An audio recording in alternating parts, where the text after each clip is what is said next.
Good afternoon. Welcome to the Pittsburgh City Council Cablecast Post Agenda on options for increasing revenue in the city of Pittsburgh. Today is November 6th, 2025. I am Councilmember Barb Warwick. I represent District 5. And online we have Councilwoman Erica Strasburger, and I think other members may be joining at some point as well. So thank you everybody for being here. So just a quick intro.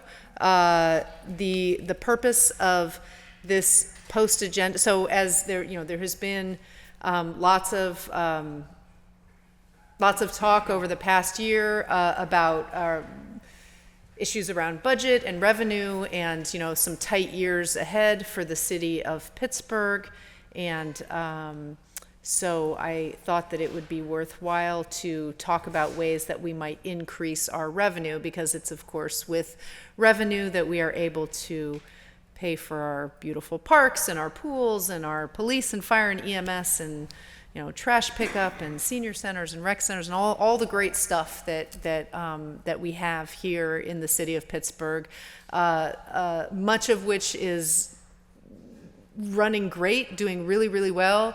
Other parts of which, like maybe snow and litter pickup, were areas where we could definitely do better. But all of that takes money, right? Running government is expensive. I would quote Controller Heitzler on that. So at any rate, so today we have our council budget director, our director of finance. We also have the Keystone Research Council, as well as the Institute on Taxation and Economic Policy, and our controller's office as well, to sort of dive through a few options that we have at the city, and just to talk a little bit about what revenue we get and all of that good stuff. So with that, I will kick it off. Why don't we just run down the table and everyone introduce themselves, and then we'll start with Pete McDevitt, our council budget director, and Director Gula from finance. Thanks. I'm Pete McDevitt, city council budget director. I'm Jen Gula, Department of Finance Director and City Treasurer. Richie Fader, I'm a lawyer for the Keystone Research Center. Hi, I'm Diana Polson. I'm a senior policy analyst at the Keystone Research Center. Rachel Heisler, controller for the City of Pittsburgh. Mark Patak, research director in the City Controller's office.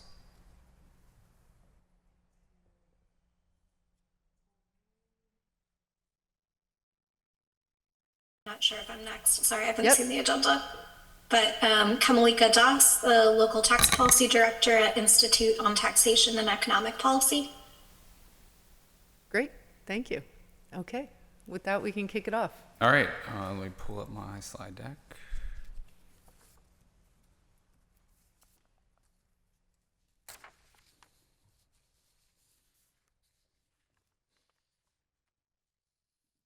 Sorry, there's always a lag once you join the Zoom call. Okay, so I'm going to talk to you about the budget and sort of how that ties into revenues. What is our budget? This is how I start the budget overview every year. You'll get hopefully an abbreviated version of this next week. But the budget isn't just a financial plan. It's not a bunch of numbers. It is the chief policy document of the city. This is where we outline what we plan to do and how we plan to do it. And I like to look at it as the budget tells a story of the city of Pittsburgh and what we're going to do.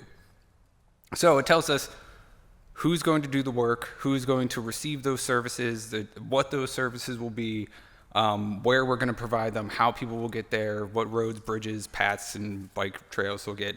And also, if you dive into it deeply, you can see how we're going to do it.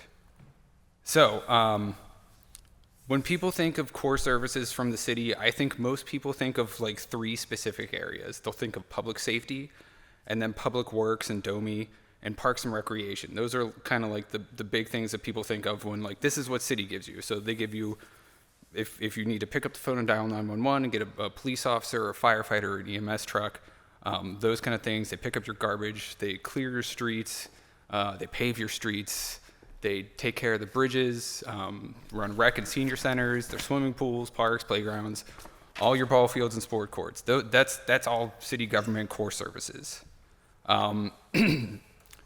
That's the who, what, and where. But if you look at the how, there's a lot of stuff that goes on behind the scenes that you can see in the budget. I like to think of it as the stage crew of city government. So those are the departments like OMB and finance and planning. INP is another one. The city clerk's office does so much that nobody ever gets to see.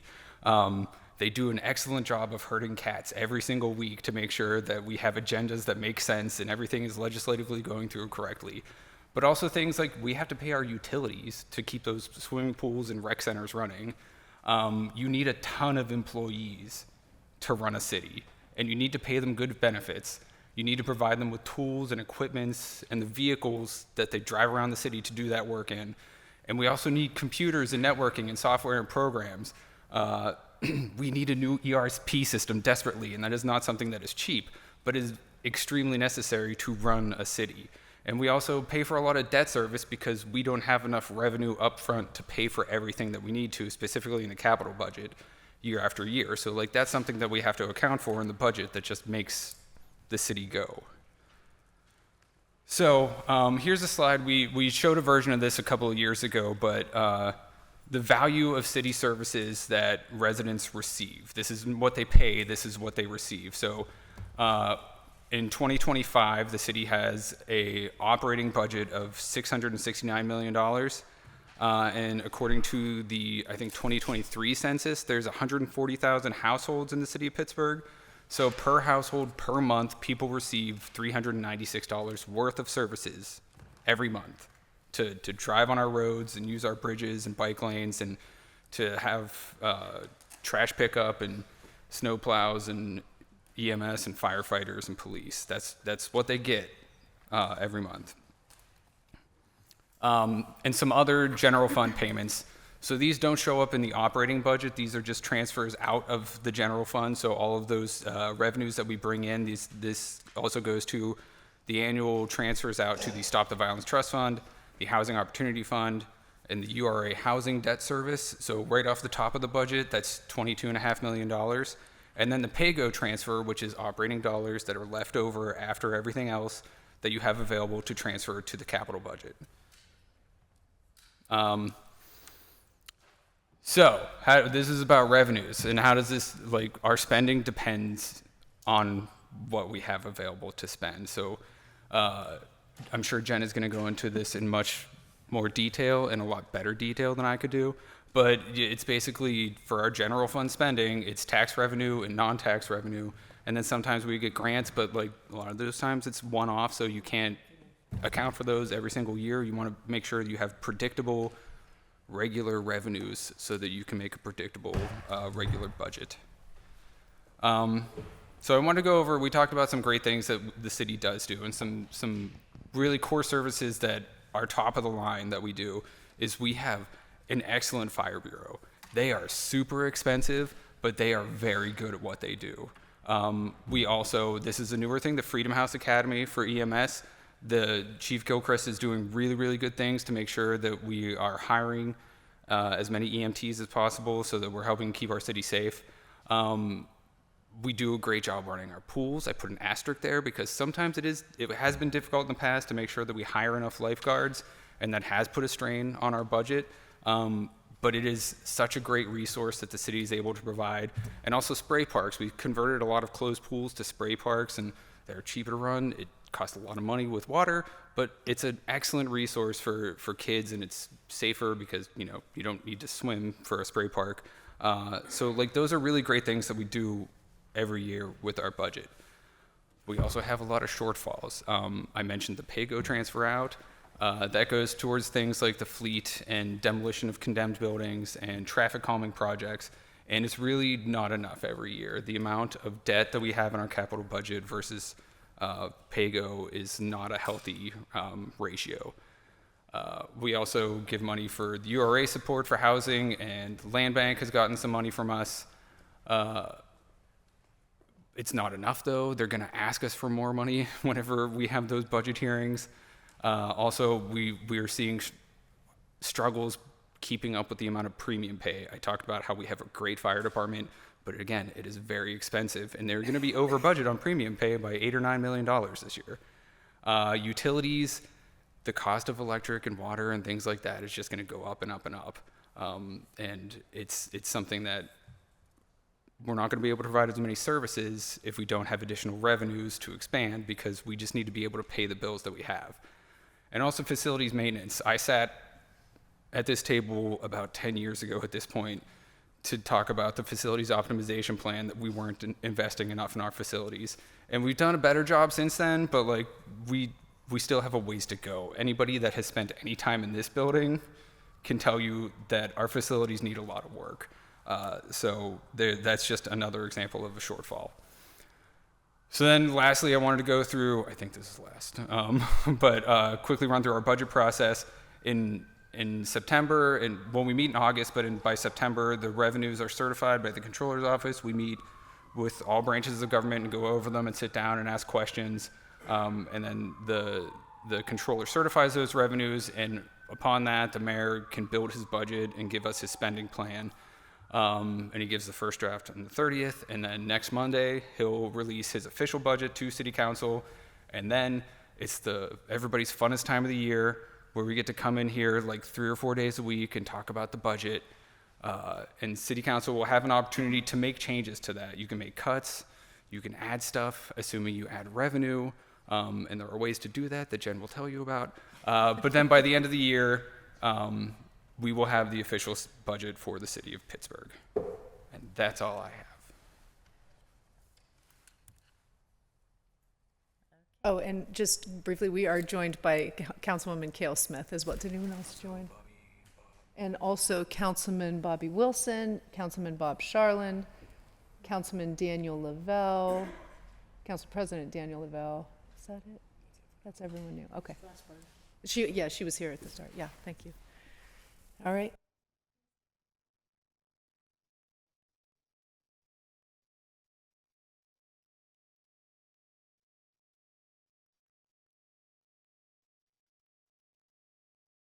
We go.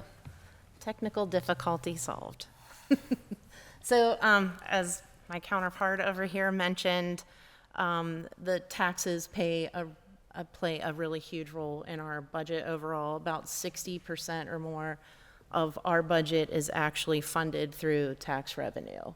The largest, there's basically two buckets, one bucket being real estate tax, and the other one is mostly comprised of what they call Act 511 taxes, which are ones that we're enabled to charge via state law, and it's Act 511. So just to give you a brief overview of what real estate tax is, the city's current millage rate is 8.06 mils, which is like 1/1000th of a dollar. So basically for every $100,000 worth of assessment, you can expect to pay about $806 in city tax revenue only. Obviously, the school is at 10 1/4, library is 1/4 of a mil, parks is 50 or half a mil, and the county is at 6.43. And the way we actually do this is a county sets an assessment, and it's a value based on what they think your property is worth, and that assessment is what we actually use to apply your millage to in order to tell you how much tax that you're actually going to pay to us.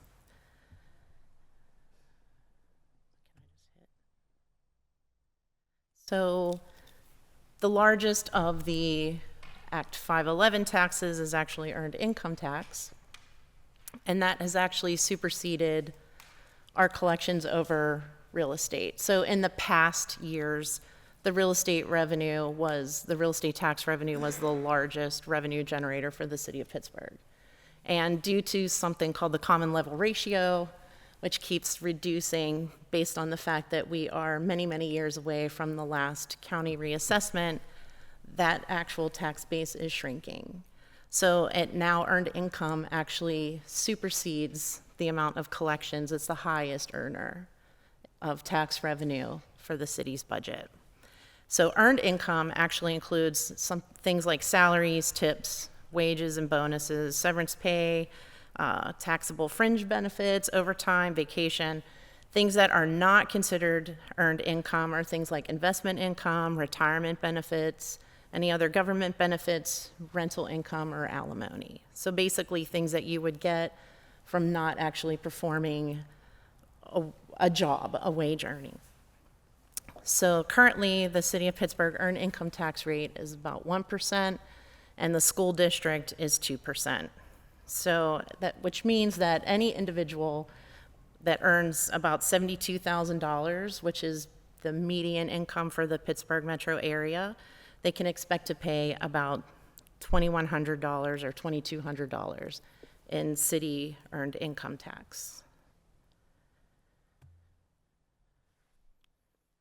So I just ran a little comparison because I think some people think that living in the city could potentially be more expensive tax-wise than in surrounding boroughs or municipalities.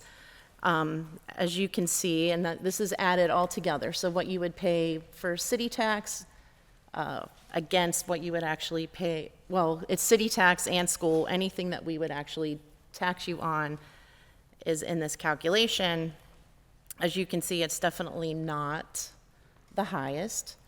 And if you sort of take a look at the EIT rates, they are set and they are pretty much stable for all of the municipalities, basically because the PA State Local Tax Enabling Act has caps on most of those taxes. So we don't have the power or the authority to change anything with them if they've exceeded the cap. So we can only change the collection rates to the cap, and that's it. The only thing that we have true control over is our city millage rate. Additionally, did I put it in there? A lot of these other surrounding municipalities also pay for trash pickup. And that's notable because we do not have a separate charge for trash pickup. So just one of the services that you get, I wouldn't say for free, but it's all included in the taxes that you pay to the city. It's not separate. And just going back to Act 511, so the taxing power for these taxes was given to us by the state of Pennsylvania. And as I said before, the taxing rates and limits are set by the state. And these taxes include specifically earned income, payroll prep or payroll expense tax, amusement tax, local service tax, the parking tax, and the ever popular sports, resident sports utility usage fee. Any changes to these, as I stated before, are absolutely limited at the municipal level. So just taking a look at, as I stated, our biggest option for revenue generation is an increase to the millage rate. So assuming a 1% increase from the current 8.06 mils, it would raise the millage rate to about 8.14 mils. For city tax only, that would mean that you would pay $814 per $100,000 of assessment, which would be an increase of $8 per household. So, but overall, the total revenue generation then would equal about 1.7 million additional dollars. So we did the same for 3, 5, and 10 years, and the largest, percent, I'm sorry. So 10% would actually increase the millage rate up to 8.87, which would be an increase to $887 per $100,000, which would mean an increase of $81 per household per $100,000 worth of assessment. So just to give you an idea of what that looks like, and just to clarify, $100,000 worth of assessment does not equal $100,000 worth of tax. It is not a one-to-one comparison. So, and that is all I have. Great, thank you.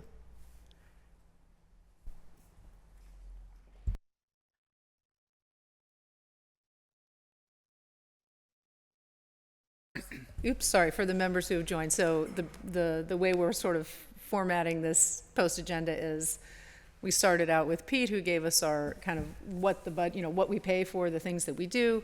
Director Gula is presenting, the impacts of millage increase, how much we pay, how much Pittsburghers pay in taxes and the impacts of the millage increase. And now we're hearing from Keystone Research Center about what an unearned income tax could look at. And then to finish, we'll have the Controller's Office and the Institute on Taxation and Economic Policy talk about pilot programs, payment in lieu of taxes from our large nonprofits. So that's just to clarify for the council members who are here. And I think we're still, I don't think anyone else new joined. Okay, thanks, great. Go ahead. Thank you. So thanks so much for the opportunity to share information with you on the Pittsburgh Fair Share Tax. Again, my name's Diana Polson. I'm a senior policy analyst at the Keystone Research Center. We're a Pennsylvania-based nonprofit research and policy organization focused on building shared prosperity in the state. In the first part of my PowerPoint, I'm going to describe what a fair share tax is, how it can raise revenue for the city, and who would be most impacted. Then I'll turn it over to Richie Feder, a municipal lawyer who has written and advised us on legal matters related to the Pittsburgh Fair Share Tax.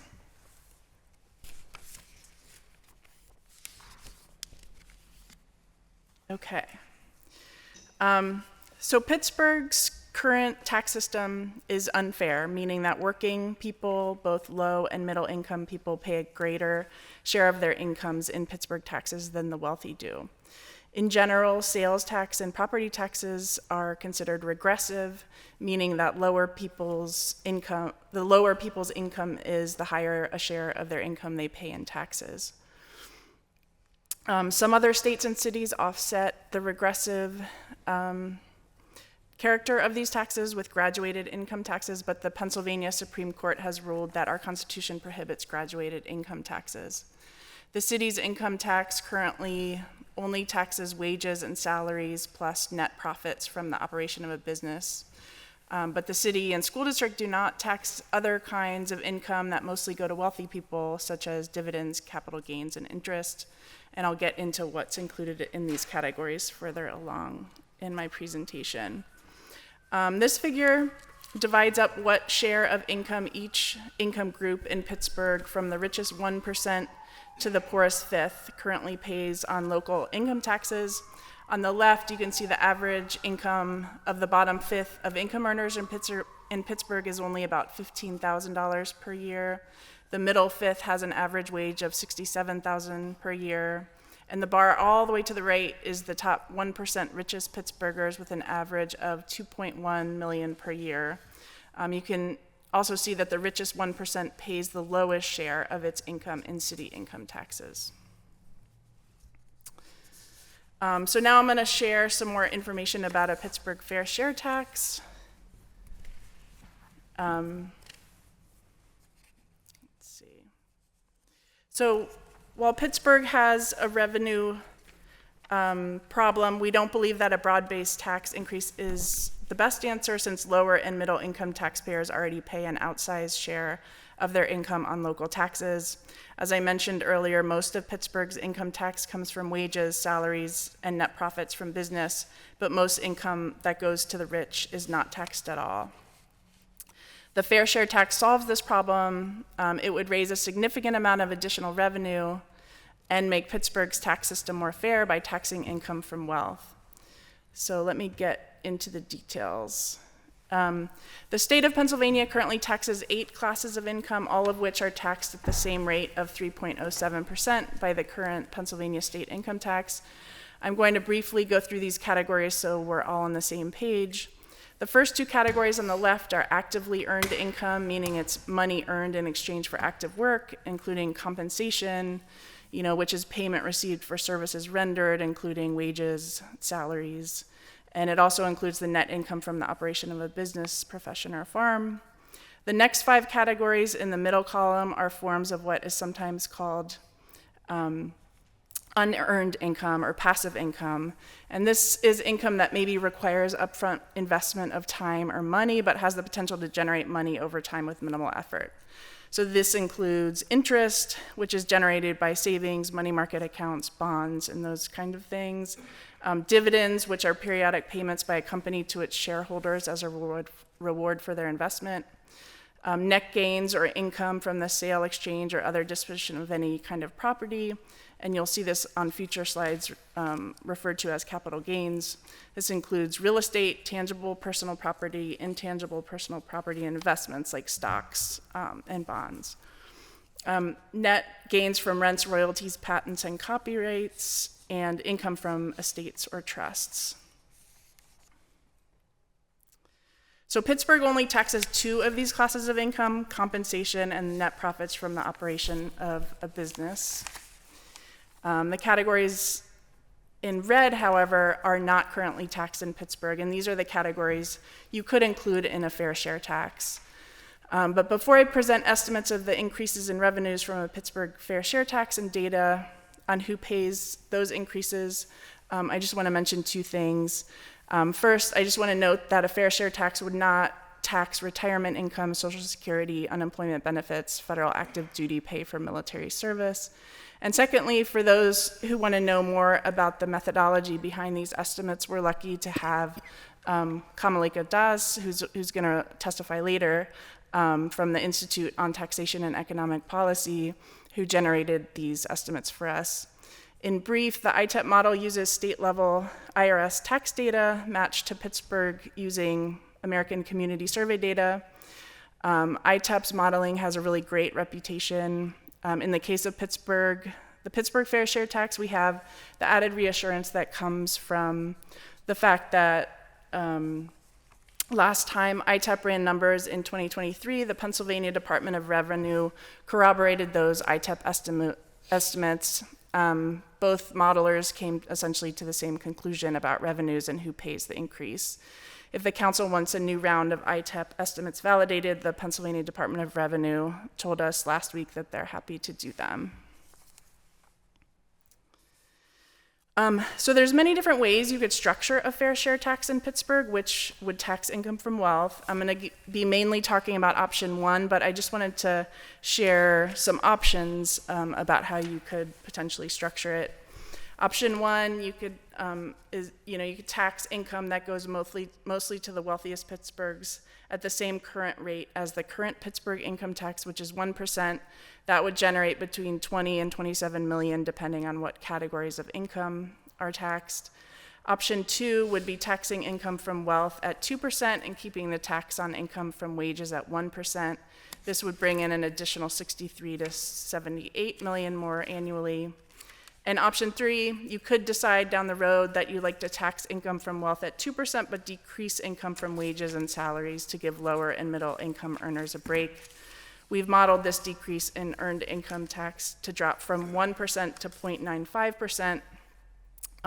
It's a small amount, but enough where most Pittsburghers would see a decrease in their city income tax. This would bring in 55 to 69 million. So I'm going to spend the rest of my time diving into option 1, taxing income from wealth at the same rate as the current income tax. So on the slide with the 3 options, you could see that the potential revenue spans a range. The range is there because we modeled 2 options, depending on what you want to include in a fair share tax. And these aren't the only options. You could also decide to include or exclude some of the categories. But by just taxing interest, dividends, and capital gains at 1%, a fair share tax would raise an additional $20 million annually. If you tax interest, dividends, capital gains, and incomes from rents, royalties, patents, copyrights, estates, and trusts at 1%, Pittsburgh could raise an additional $27 million annually. So I'm going to show some of the data and figures for the latter example. Here's a breakdown of where the 27 million would come from. This is how it breaks down by category. Capital gains would bring in 13.2 million. Rents, royalties, patents, copyrights, estates, and trusts, labeled here as specialized income, would raise an additional 7 million. Dividends would raise $5.2 million and interest $1.6 million. So who would pay for the tax increase? The pieces of the pie that are shades of blue are the top 20% of income earners in Pittsburgh. Altogether, they would pay over 90% of the additional revenue raised by this version of the fair share tax. The top 1% of income earners earning an average of $2.1 million a year would pay 51% of the total tax increase. The next 4% with an average wage of about $500,000 a year would pay 25% of the tax. And the bottom 80% of income earners, the small slice in yellow, those earning less than $113,000 a year, would only pay for 8% of the tax increase. Some examples of this, just to kind of make this more tangible. A wealthy Pittsburgher receives $100,000 in dividends this year. A 1% tax on that would be $1,000. A Pittsburgh resident owns some investment property, purchased a property 10 years ago and is selling it. The property sells for $200,000, but once she subtracts what she owes in closing costs and fees, her net gain is $50,000. A 1% local fair share tax would cost her $500. And another example, a woman holds $25,000 in a savings account that pays 3% in annual interest, so she earns $750 in interest income. She would owe the city $7.50 in a fair share tax. So this figure breaks down what percent of Pittsburghers in each income bracket that would see a tax increase. If you look at the bottom of the chart, only 11% of Pittsburghers at the bottom, 20% of income earners would see an increase. 35% of the middle income category who earn an average of $67,000 a year would see an increase. But most people at the top income brackets would see an increase. But it's important to see how much of an increase these different categories of earners would see. This figure shows the average tax increases by income distribution. So the dark blue shows, the dark blue bars show the average tax change for the whole category of earners, and the lighter blue bar shows the average tax change for those with a tax increase. As you can see, the average increase for the bottom 20% of income earners is $2. For the 11% that actually would see an increase, their increase is an average of $16 in taxes. The increase is very low for most Pittsburghers, and you start to see those bars get more substantial only in the top 5% of income earners. The real substantial increase occurs at the top of the income distribution. The top 1% would see their taxes increase by about $5,700 annually. And remember, these are individuals who have an average income of over $2 million. And with that, I'm going to pass it to Richie. Thanks, Diana. Just so you appreciate, Diana asked me to talk about, since this is a new and novel way to raise money, she asked me to talk about the legal background to reassure you that this is, to enact a tax like this would be well within City Council's legal authority, and it will primarily derive from the same Act 5111 that the Finance Director has talked about. Just 30 seconds of background on who I am. I'm a private municipal lawyer in Philadelphia. I also teach at Penn and Temple Law Schools. I teach local government law. But I spent most of my career working for the City of Philadelphia. And for 20 years, I was the head of the City Law Department's legislation unit. And what I did for a living is exactly what I'm about to do here, which is analyze legislative proposals and determine whether or not, what is the legal authority and whether or not it is legal. And this one I feel very comfortable falls well within City Council's authority. As the Finance Director mentioned, most of your taxing authority comes from Act 5111, the Local Tax Enabling Act. And the Local Tax Enabling Act initially says that Pittsburgh can tax anything it wishes. And then it lists a series of exceptions.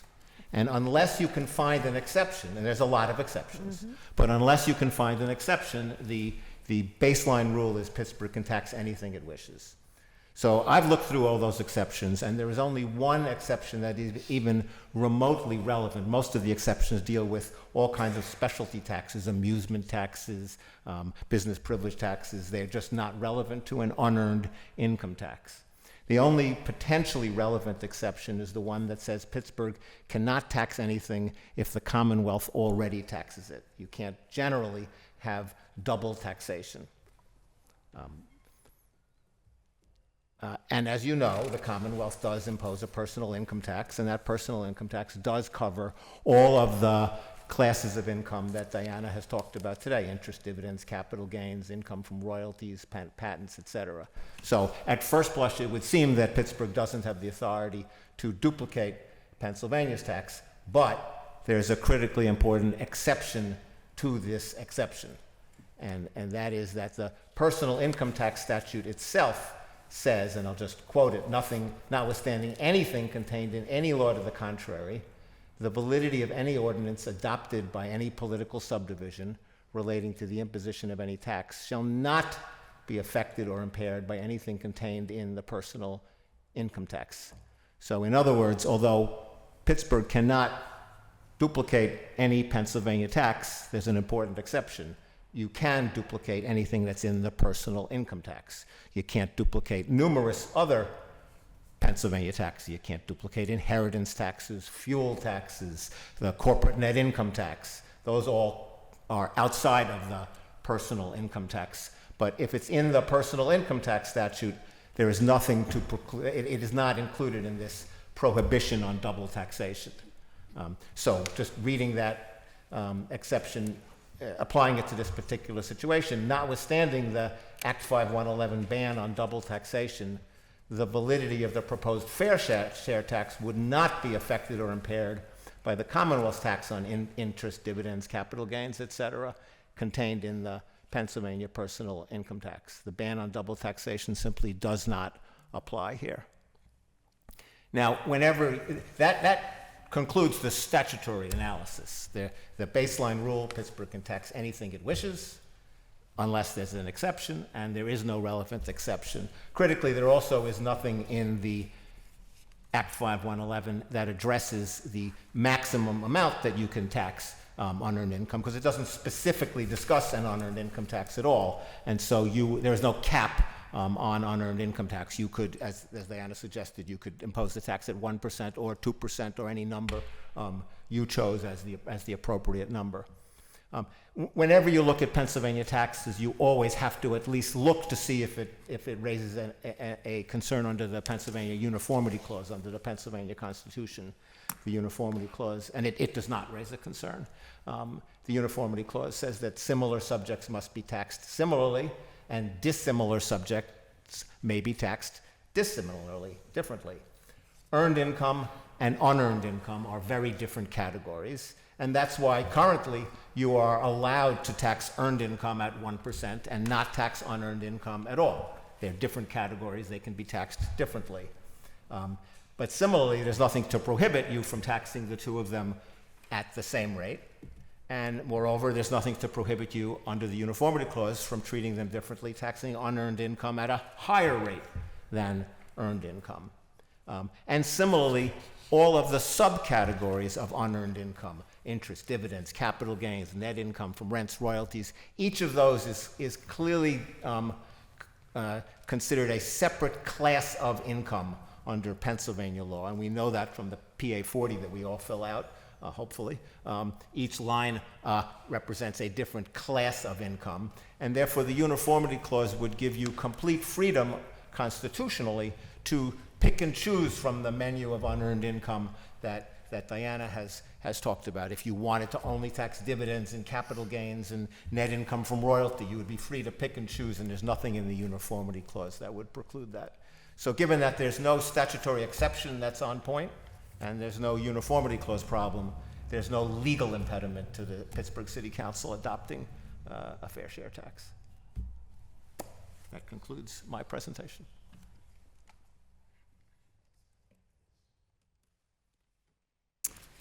Great, thank you very much. I also want to say Councilwoman Gross has joined us, and so now, we have talked about a millage increase, we have talked about a fair share tax, and now we are going to move to the Institute on Taxation and Economic Policy, as well as the Controller's Office, to talk a bit about pilot programs, payment in lieu of taxes, where we are, where our large nonprofits would be helping to contribute to our revenue.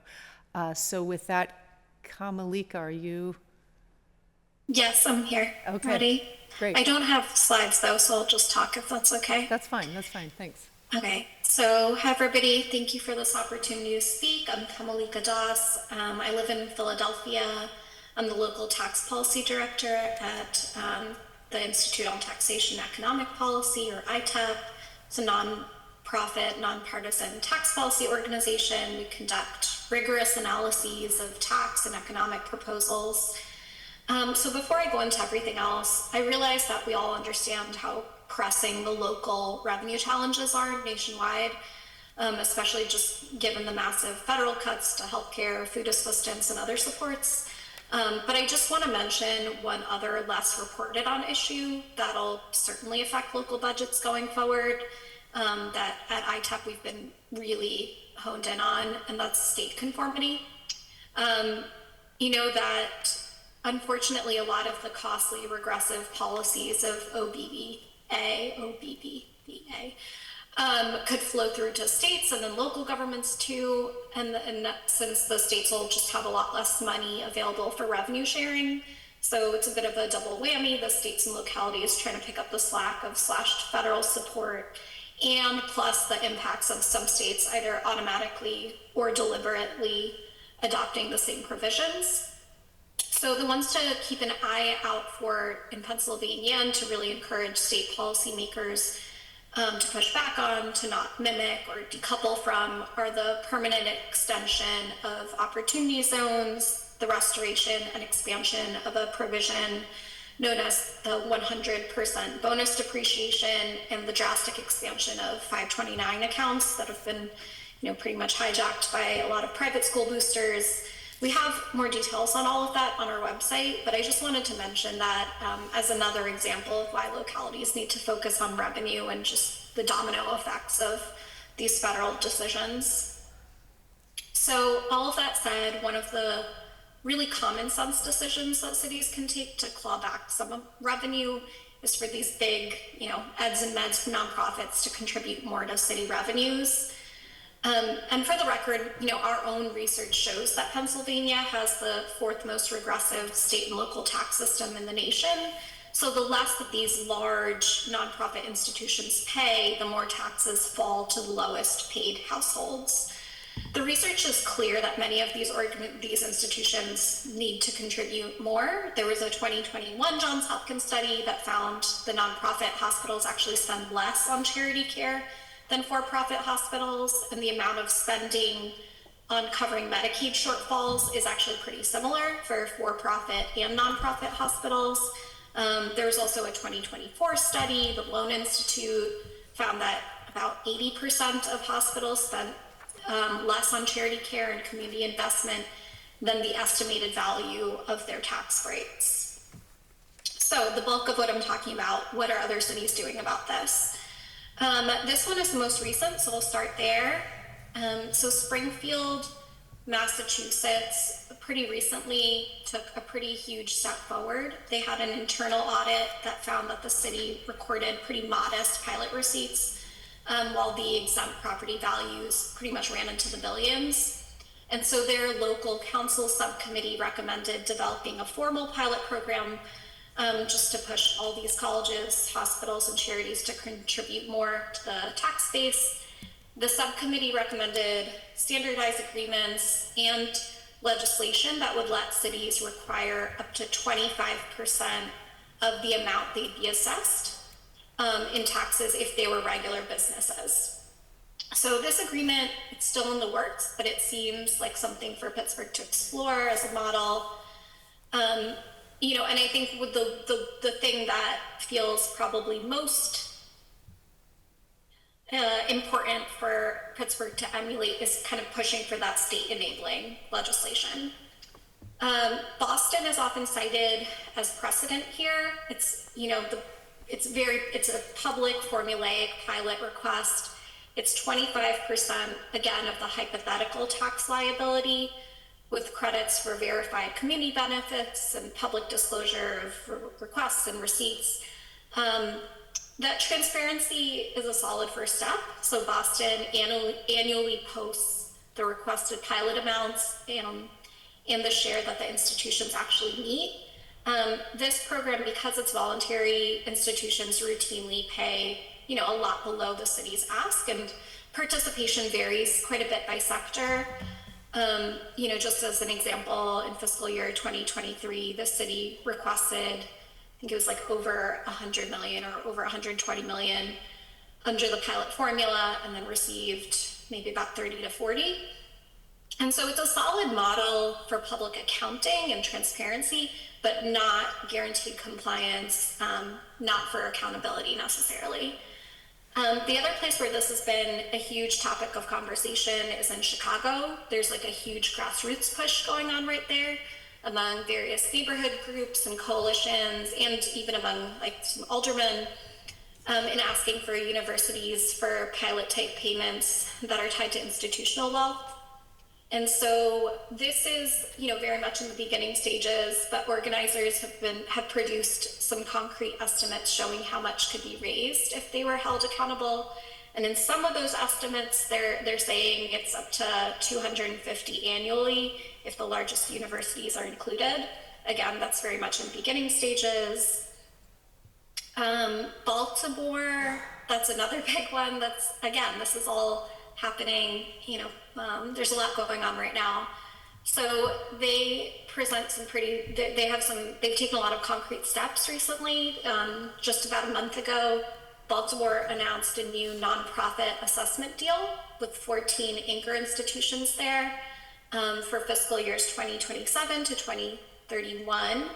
So under that deal, the pilot payments are going to double over that time. So it'll start at about 6 million in 2027 and increase to 12 million by 2030. I will say there's been sort of a mixed reaction to these negotiations. Now, on the plus side, it's a huge step forward. There have been some critics that have pointed out that the decision itself didn't have a lot of transparency. There wasn't a public participatory process, and the amounts are still pretty small compared to the tax breaks and just those institutions' use of city services. So I think there was one estimate that found that even after doubling the payment, they would only be about 10% of the full tax liability, which you can see compared to like the Boston model. Again, Boston's voluntary, but that's more like 25. And similarly, there aren't strong accountability measures. It's not mandated by statute. I think, and I wanted to end with Providence, Rhode Island. Feels like a really good example of a city that's finally gotten some traction on this. When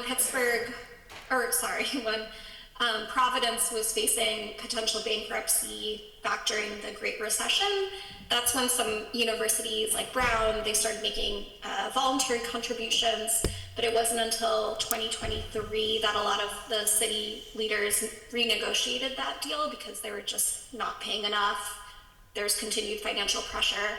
So that agreement more than doubled what the schools had been contributing, to nearly like 180 million over 20 years.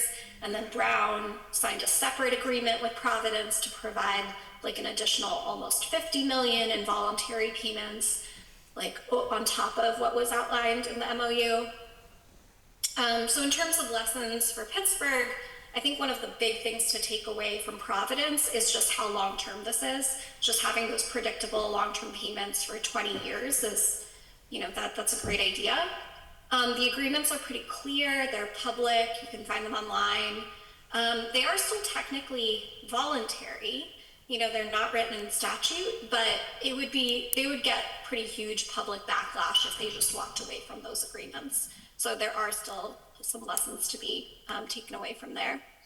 And I think in general, just saying it's an issue that lots of cities are grappling with, and given the expected revenue instability, higher borrowing costs, picking up the slack for the federal cuts, makes sense to explore some of these options. And, as you all know, the unrealized potential in Pittsburgh is just pretty massive.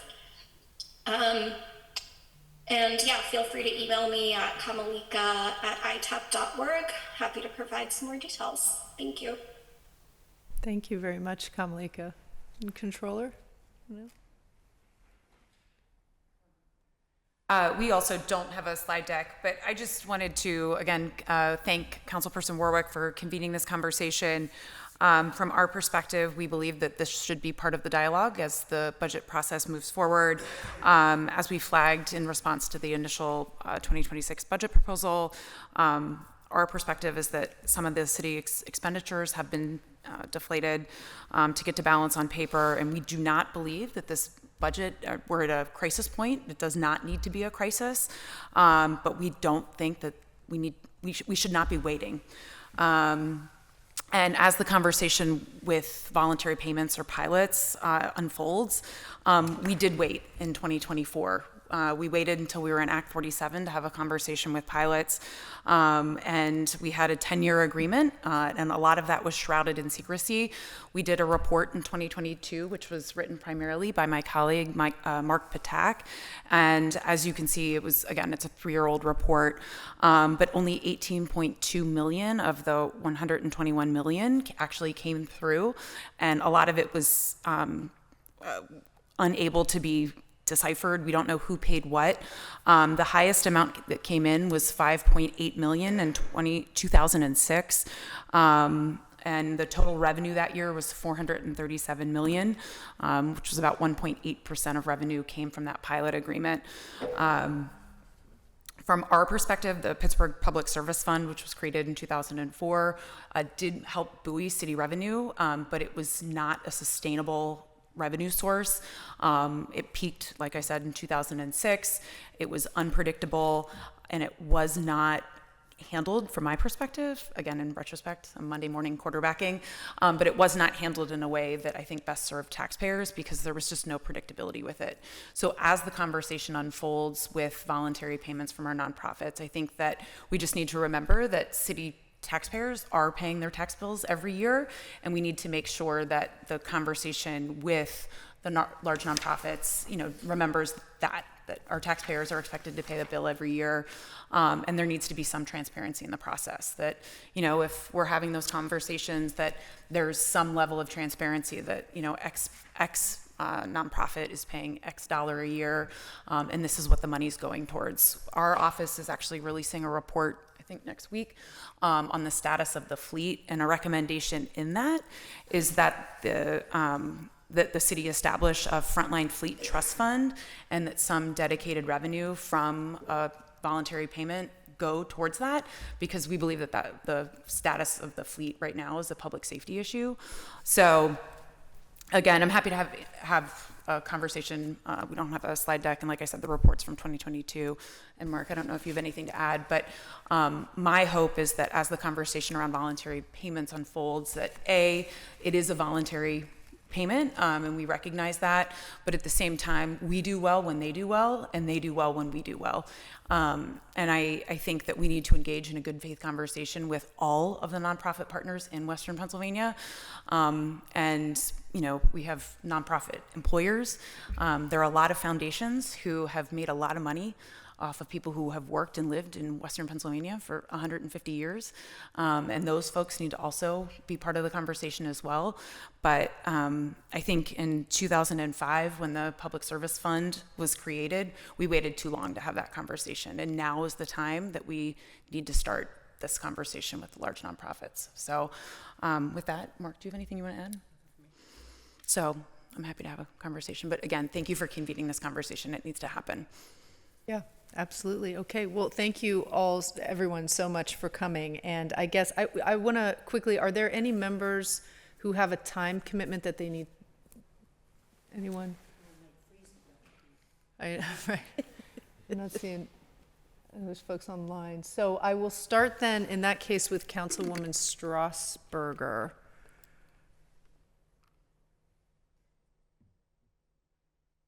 Thank you all, and thank you, Councilmember Warwick, for convening this. Apologies for staying off camera for the time being, but I very much was tuning in and listening in on all of these presentations.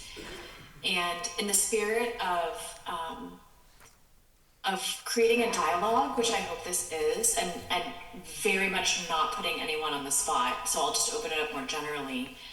The fair share tax is something that, you know, I had heard of before from some of the folks who presented it today.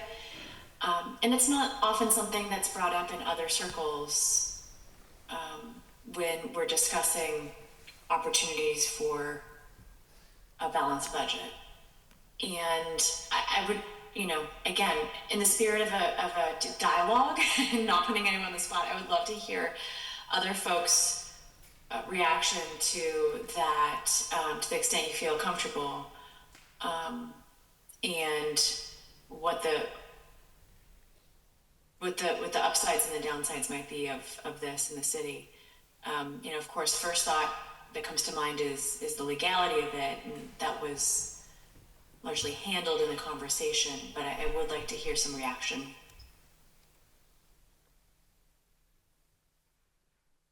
So I can weigh in on that a little bit, I think.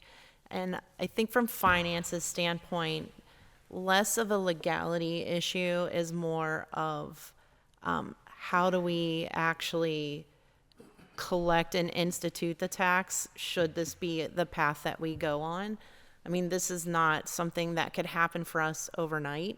So it would take a lot of planning. It may take resources like employees in order to process, or even hiring a third-party vendor to collect. It could also mean like changing tax systems to accommodate bringing in a new tax type and form generation, and as well as like rules and regs that we would absolutely have to allow the public to inspect and weigh on for certain amounts of time should like we start down the legislation path. So it's not something that's an immediate fix. I mean, we definitely could, if it's, you know, the will of council to entertain something like this, we could definitely head down that path, but it's not going to be something that's going to happen overnight. So time constraints and maybe resources in order to institute it would be a constraint for my department, like currently. So I mean, I would say it's something that we could move forward with cautious optimism and not to second guess anything. You guys know this way better than I do, so I don't mean to second guess you, but we have sat at tables with lawyers that told us, yeah, you can collect this tax, it's no problem. And then it turns out we can't. So it's something that should definitely be looked into further, but to echo what Jen said, finance is the one area in the city that you got to spend money to make money. It's actually incredible the amount of work that Jen and Ian and their entire staff does to bring in as much money as possible for the city of Pittsburgh. And we can't commend them enough, but they can only do so much. So if we want to explore something new, we should take it very slowly and be very methodical, but also make sure that they have the resources so we don't set too high of expectations and then come back in 3 years and we dug ourselves a giant hole without making any progress. So it's definitely something that we should look into. We should get every penny that we possibly could because we want to provide good services to the city of Pittsburgh and its residents. But we have to make sure that we're not putting ourselves in a compromised position. And to add to Pete's comments, I mean, we did institute like a billboard excise tax, which we did many years ago, and we're still not collecting because it's tied up in litigation. So these are concerns, you know, for us, like just because we head down that road, it doesn't mean that we'll actually get there. So, and it will take resources from us in order to be able to do it.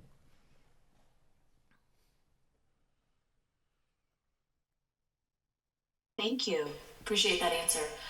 I'll move just to one more question and then I'll wrap up with a comment. When I believe this is for Kamalika primarily, but others can chime in. When we discuss pilot agreements, there was criticism of the one PGH plan that then Mayor Peduto put into place because it was a third-party nonprofit that would collect the funds and then, you know, work to spend it on city priorities. there has not been an agreement reached since then, but it's my understanding that any agreement probably would not go straight to city coffers because of the tax benefits that the institutions would realize by contributing to a nonprofit rather than directly to the city, to government. Is this a challenge that you find elsewhere, and how is it handled elsewhere, and how is public perception? I mean, I think one of the big downfalls of the Pittsburgh plan that was put into place was public perception of that being, called a slush fund or being called something else. But if it really is the only way that institutions will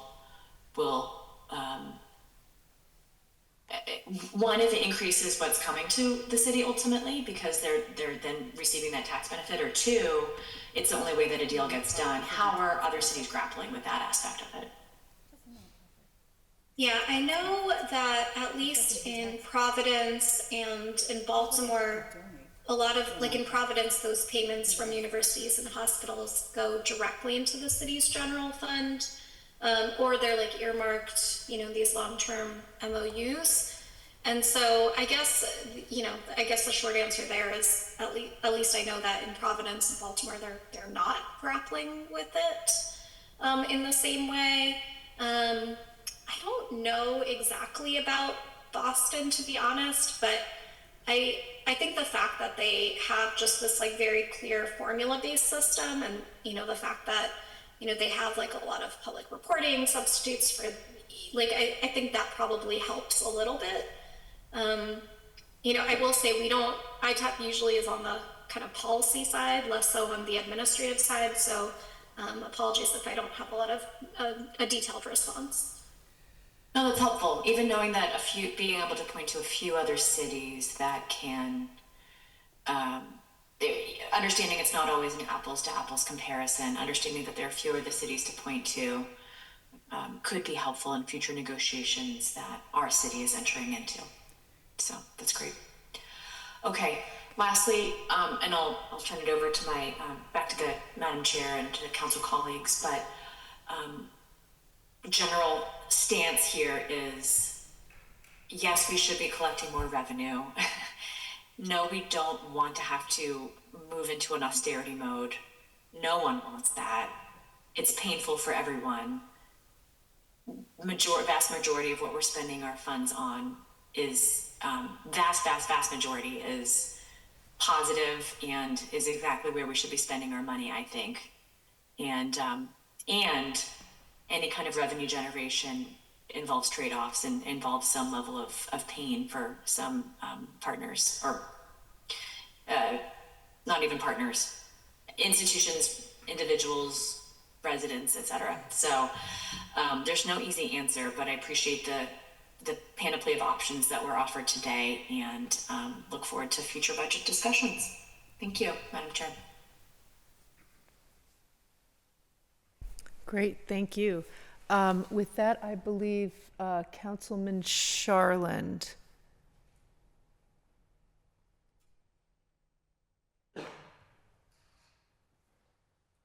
Who may actually be under the weather today, so he may not be up for, and I'm very appreciative that he joined.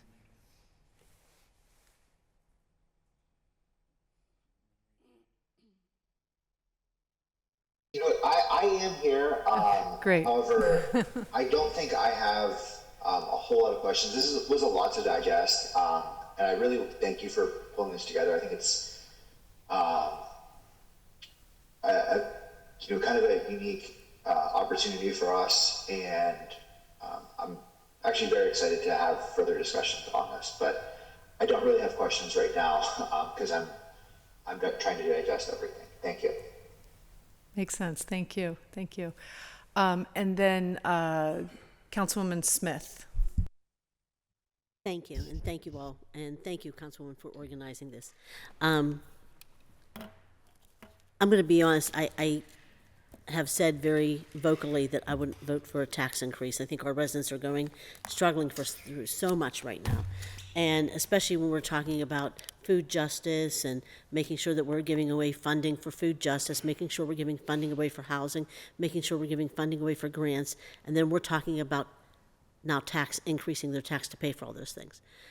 And yet they need those things. And so to me, it's hypocritical. I think we need to start looking at our finances. I don't hear us talking a lot about cutting and holding the line ourselves, including, in our council offices. And I could do a better job myself, and I know that many of us can, but I also know we give away a lot of grant money.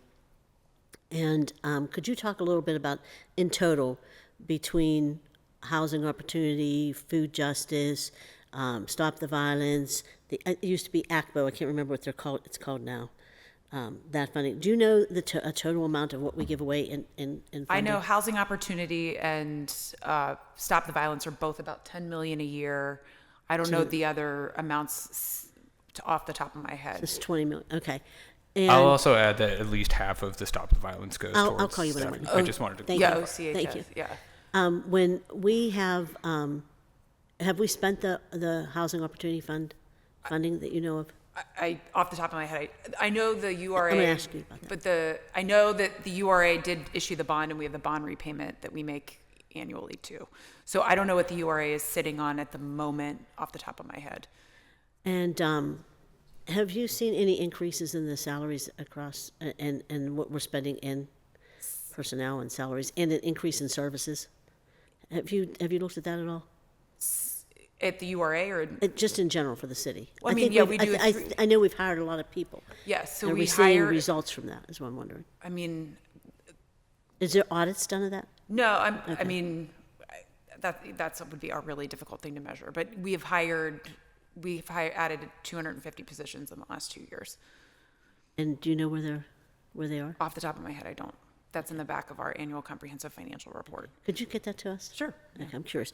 And we are talking, and I do know we're talking about a new council member or new mayor coming in, and a new council member in my seat, which I'm excited for. But I will say that there's talks of having a pilot program, and I think before we talk about raising taxes or doing things to our residents, we need to have those conversations where we're cutting back, what we can cut back, how we're going to freeze, hiring and salaries.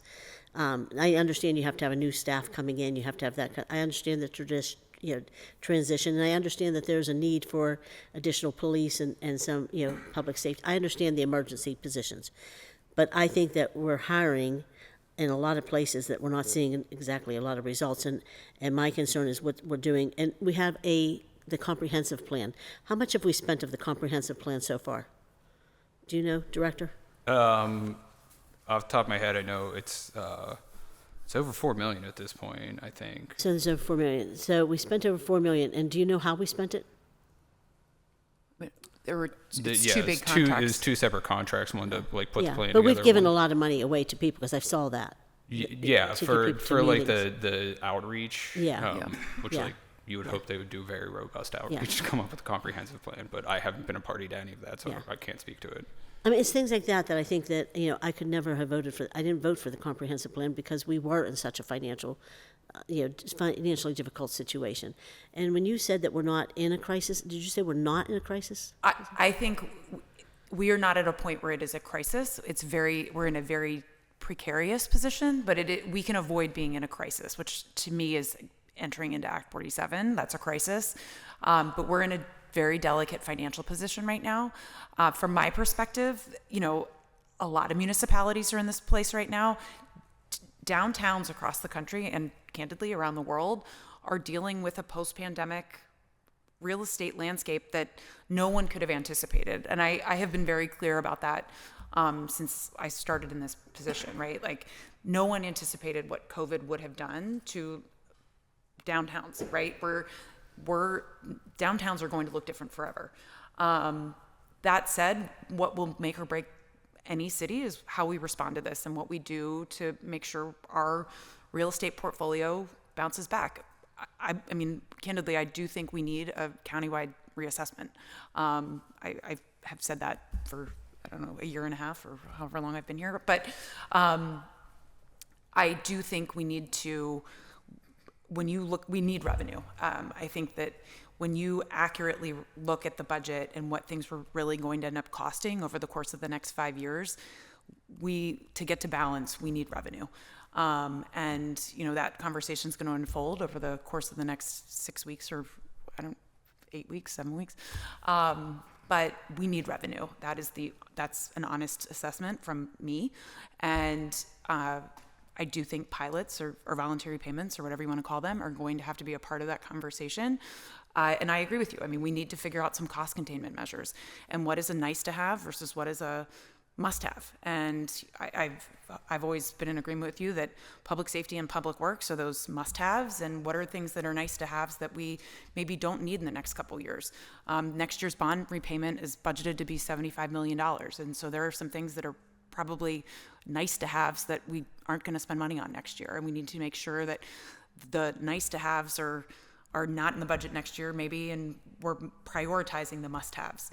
And we are going to make sure that we're not a budgeting office, but prioritizing more police officers. We need to make sure that we have police on the streets, because we are severely short-staffed and public I'm going to safety. be honest. I think we need more police, but I also think that we need to allow the police to do their job. If you have 2 police officers doing their job or 200 not doing anything, we're wasting our money. So we need officers to be able to do their job, to do law enforcement. So, and I made that clear before I did any kind of endorsements or anything with, in this past election. That, to me, that's a priority, because we have people struggling every single day in the communities that need it the most. And they're the ones reaching out to me, not, a lot of elitist, parts of areas that moved into the city, or people who have never experienced crime, but actually people in neighborhoods that are high crime areas that are asking for some help. Yeah. And so it's great when a lot of white kids come down and sit here and talk about how we need to do something about crime in the black community. Meanwhile, the black community is saying the total opposite. So it's nice to hear from the people that actually are affected. And I've heard a lot from them. So with that said, I'll also say, when we talk about trash, and I heard you mention about trash and charging for, we don't charge for trash. We don't offer a lot in the city of Pittsburgh. That's one of the things we offer that people do appreciate. And I think we also need to make sure that when we're hiring all these extra people, that they're picking up after the trash when they leave behind, that's left behind, because people are also frustrated with that. But for me, I would never vote for an increase in tax, especially if we're not cutting back on our, and watching our own spending, watching our own increases, and watching the grant funding. And I think with the grant funding that we give out, it's a lot of money. And we're handing out money. At the same time, we're saying people are so poor, they need help, but then we're going to increase their taxes. I mean, it's like, get our priorities straight. And let's stop talking hypocritical out of both sides of our mouths. We either want to help people or we don't. If we want to help people, we're looking at what our spending, we're cutting back where we need to, and we're doing what we have to do. That's it for me. Thank you. Thank you. Council President, is he still online? No. Okay. All right. Then I'll move on to Councilwoman Gross. Thank you, Councilwoman Warwick, and I really appreciate the panel and the thoughtful, kind of diverse ideas here. I took a lot of notes. It is a lot to digest. But what I heard from the presentation, it is about taxing who pays more and who pays less in taxes. And so what I heard very distinctly, and I think very clearly presented in the charts and in the very nice bar charts and graphs, is that we're talking about taxing people who are definitely not hungry and are definitely not housing insecure and are definitely not the people complaining about crime in the streets, right? We're talking about the 1%, is what it looked to me in your chart pays significantly. Would you like to review that for us? Yeah, definitely. I'm gonna jump to some of the notes that I scribbled down, and we're talking about not a millage increase, which is what usually we're talking about, which I think is regressive in the city. It kind of regressively affects renters and homeowners. But here on one of the charts, it says something like I'm looking at the wrong person. It says something like,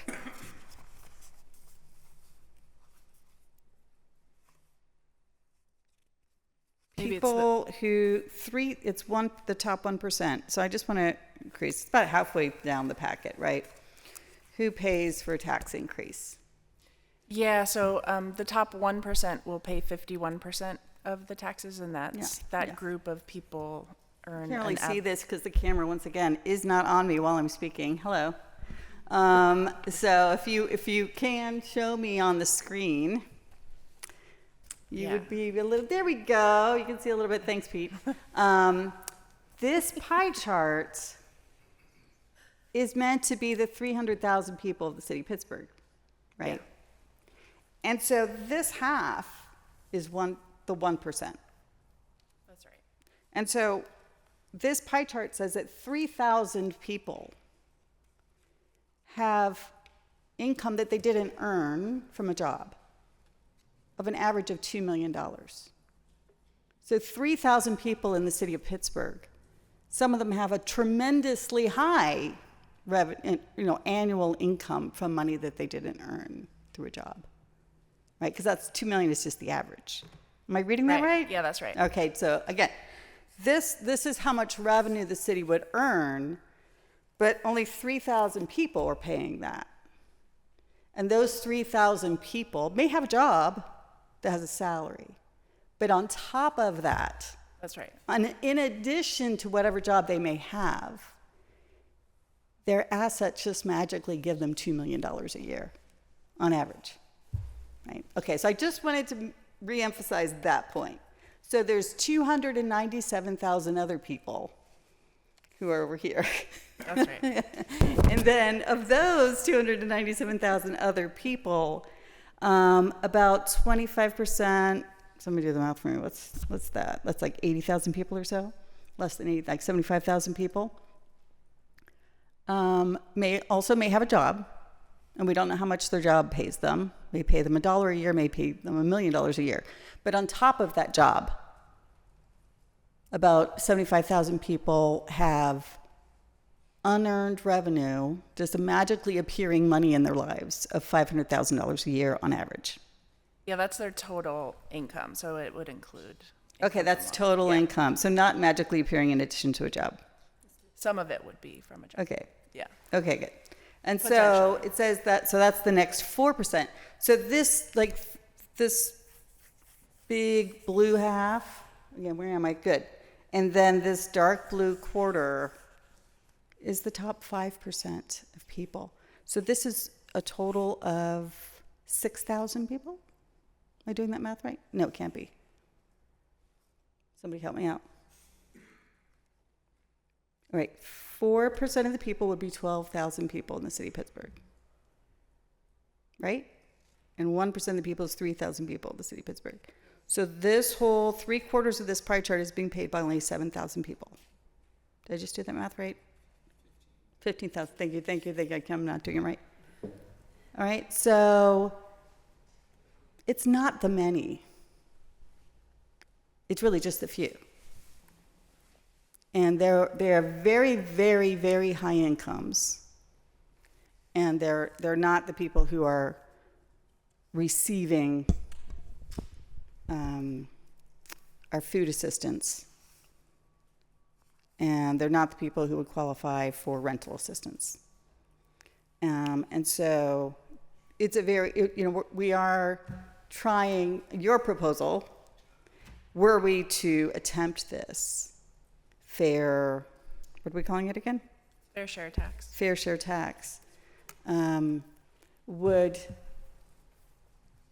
possibly decrease the tax burden on the people who do need our assistance, and who our grant programs are aimed at. So I just wanted to make sure I understood what the proposal that we just were presented was. So we don't know if it will work. That's debatable. And then we need to figure out, what we just heard is, how would we do it? And really, like, how many people in the organizational chart would it take? God knows what would need another $1 million technology package that we're constantly seem to be faced with, right? Right. Yeah. And those are expensive. Yep. And they've taken years to debug.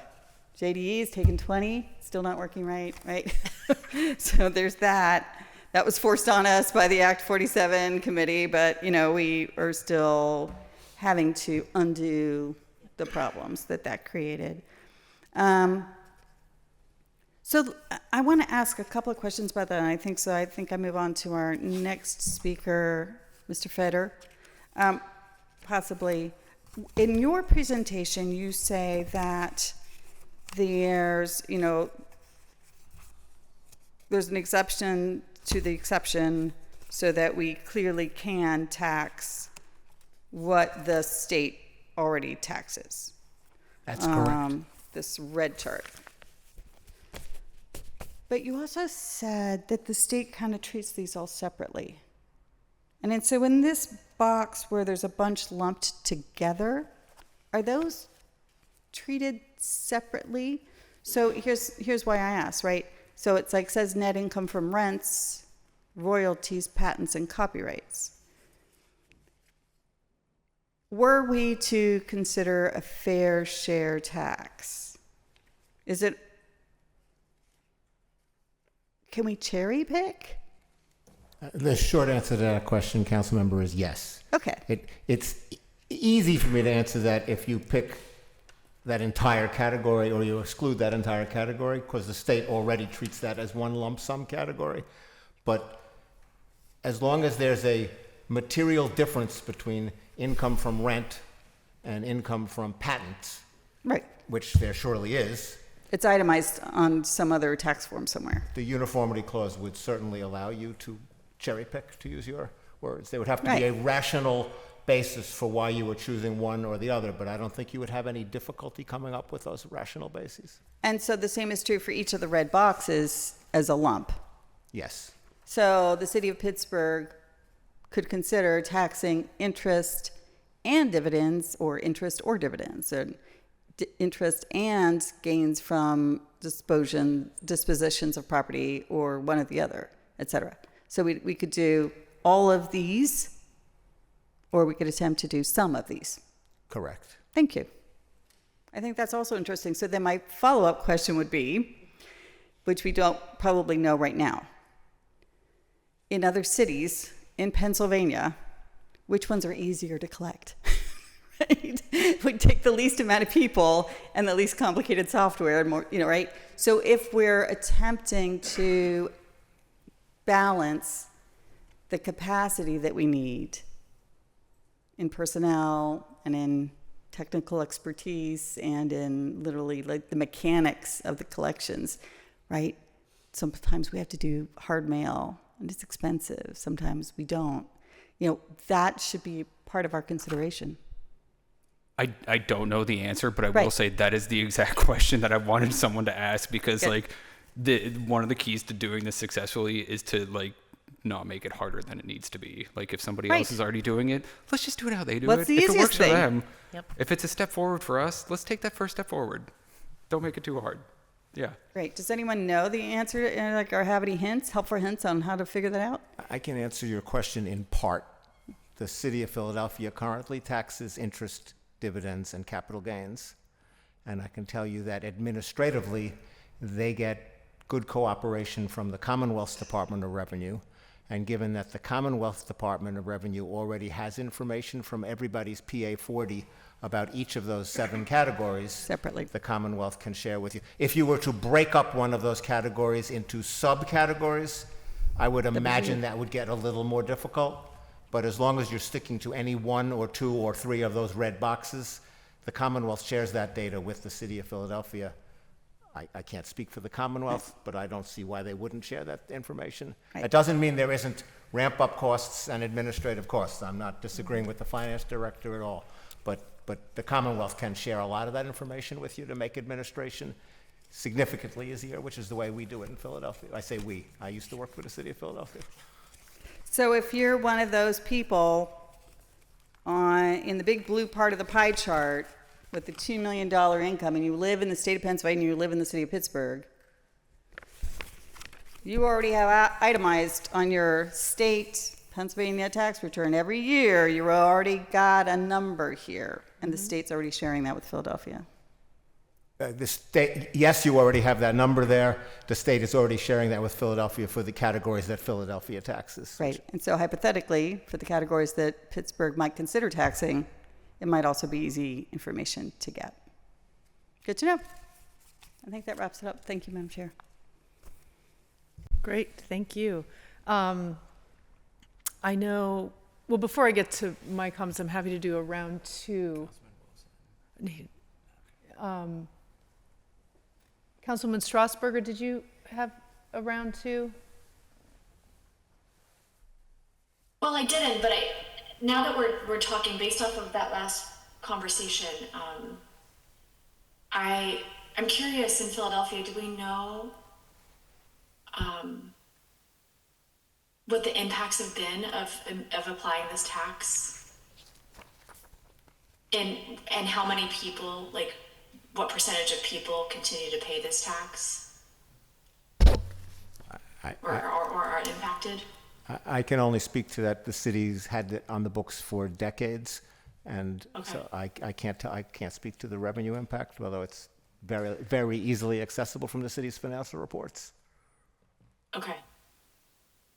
I am interested to see if it stayed stable, if it's decreased over time.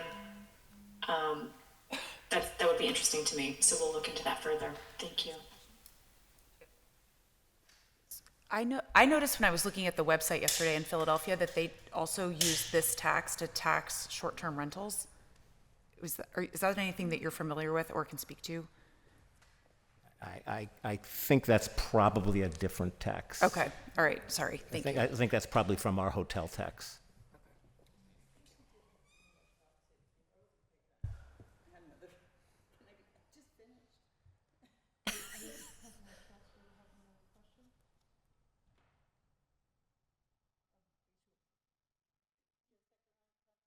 I do. I do. Yeah, I do. I just want to know, well, a couple things. Let me just check something real quick. I'm sorry. I just want to know, when you talk about this, higher percentage paying the tax and that they would be affected, what did you base that off of? I mean, what's their income, the household income? How many people are living in a household? What's their debt? Do you know? I mean, what'd you base that off of? Do you include any of that? It's based on tax units in Pittsburgh. And so I'm just wondering, because, my son and his girlfriend, they look great on paper financially, but their student debt and, the things that they have, they couldn't afford any more increases either.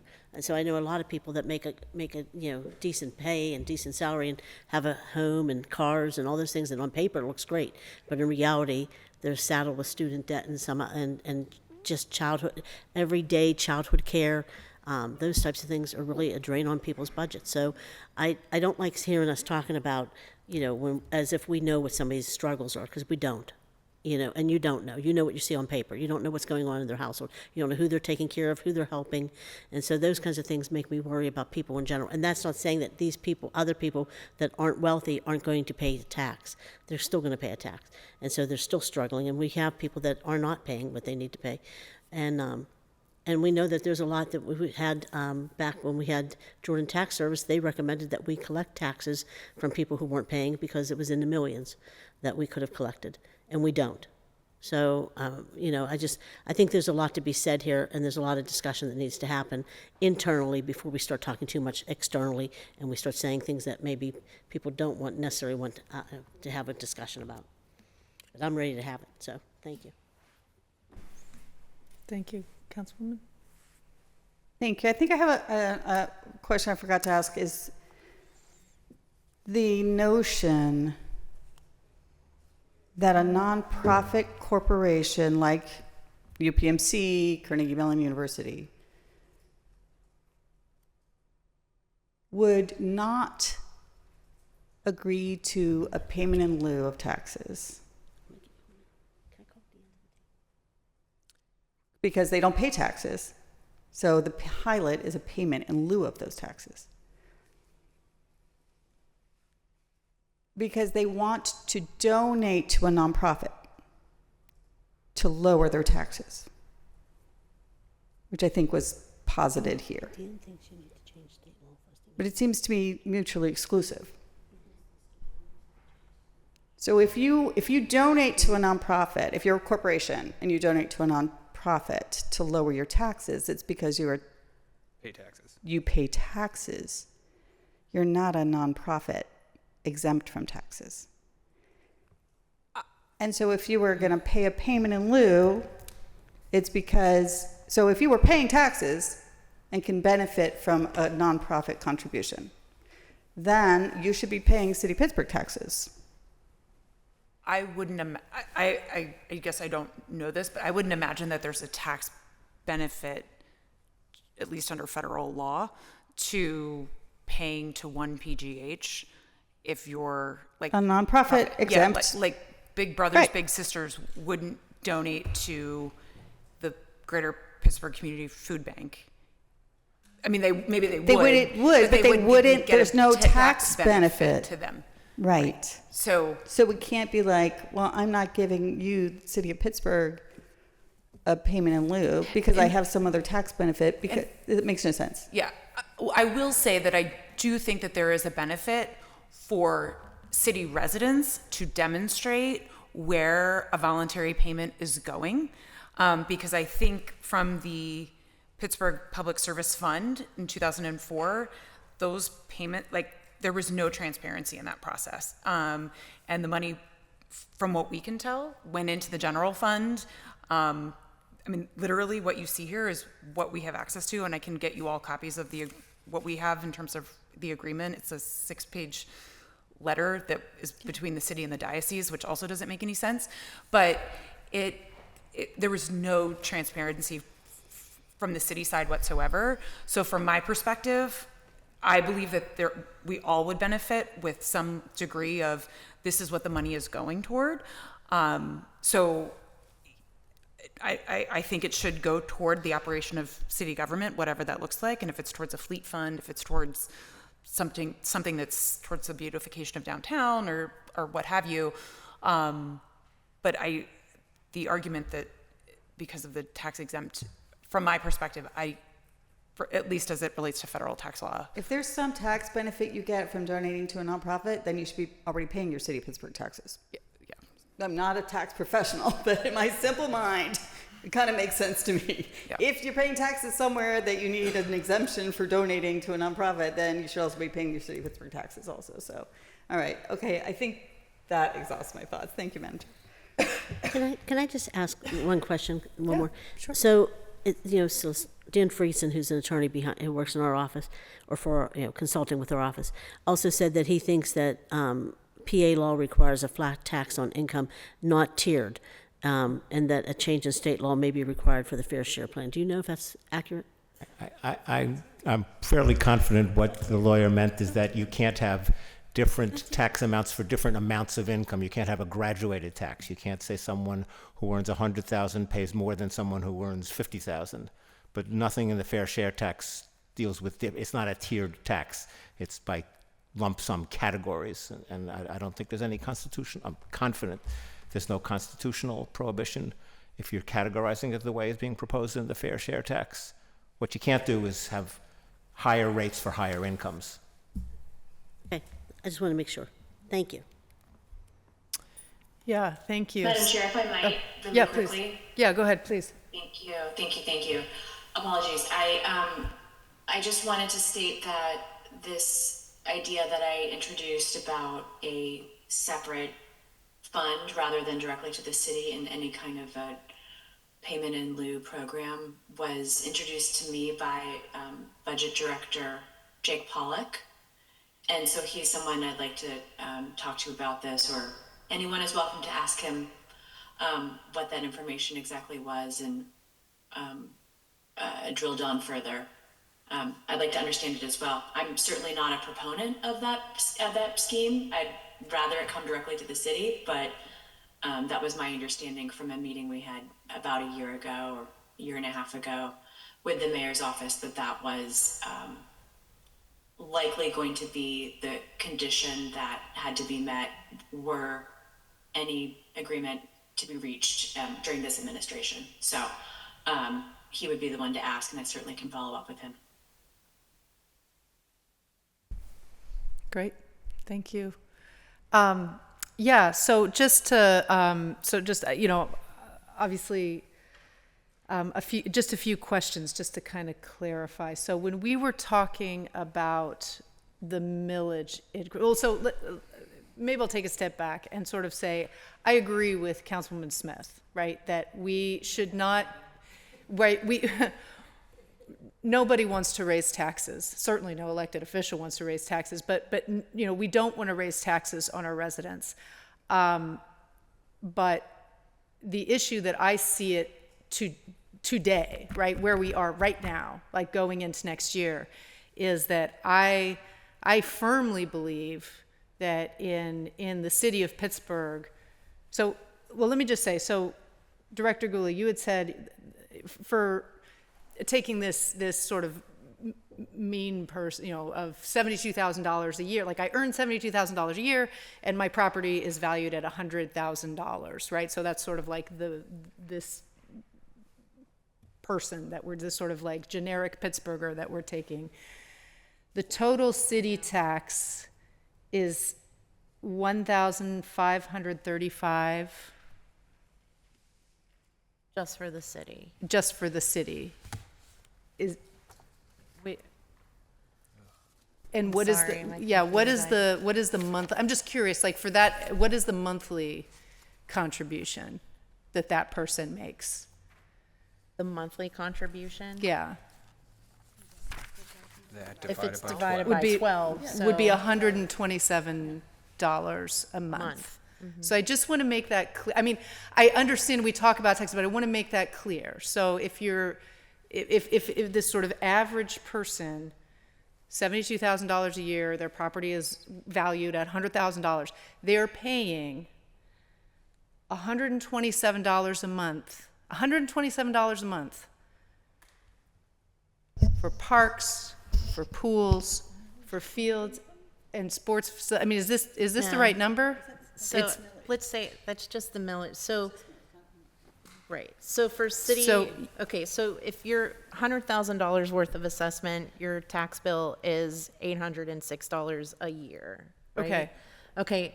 Your income, if you make, that's just for the city. That's not including library, parks. Right. And that's not including school district. So Right, we're right, just but looking at I'm city. looking at just for this. So what do I pay if I'm if I make 72,000 a year and my property is valued at 100,000? Right. What And do I then- total? Income So your and income would be another $729.35. Okay, so a what's the year. total that I pay a year? 806, 729.35, 1535.35 So 1535.35 is what I pay per year. per In year. city, and this is one thing I Just to really the need the city. residents to like understand, right? Is at the city, we're not talking, and I get it. You're also paying county, you're also paying school, but for us at the city, we are really talking about the services. So divide that by 12, and that is $127.9 a month. So for $127 or $128 a month, that is your garbage pickup, your roads, paved, your pools, your rec centers, your senior centers, the police, the fire, the EMS, PLI, all of it, right? Right, and I guess if you relate to what Pete showed earlier, it was $300 and some dollars a like month in $400 a month. services. Yeah, you pay Right. 127, but you get 400. Right, so you Right. pay 127, but like you get Pretty good deal. almost 400 a month in services. So I just want to put it into context for like what and when we talk about, so there's that. I just want to make that clear. And I think that one thing that I want to say just about living in Pittsburgh, right? Like the thing and I would speak for myself, right? But that, I live in Greenfield, right? Like the thing that makes Pittsburgh so amazing to live in is that we have, my kid, my youngest goes to after school. He gets free after school care, right? Free. at the rec center. There's summer camps at the rec centers that are free. We have pools that are free. The parks, the fields, the oval, the ice rink, like if it's not free, it's affordable, right? It's very affordable to use all these things. And then fire, EMS, and all these other things you hope you don't need, but they're there. So I just, and we are at this major crunch in budget. And I don't think whether it's for our residents now who live here now or for attracting new residents, cutting those things is not where it's at for me, right? Cutting those things. And there are things that we struggle with, right? We struggle with snow. We struggle with litter. We struggle with tearing down vacant and abandoned properties, right?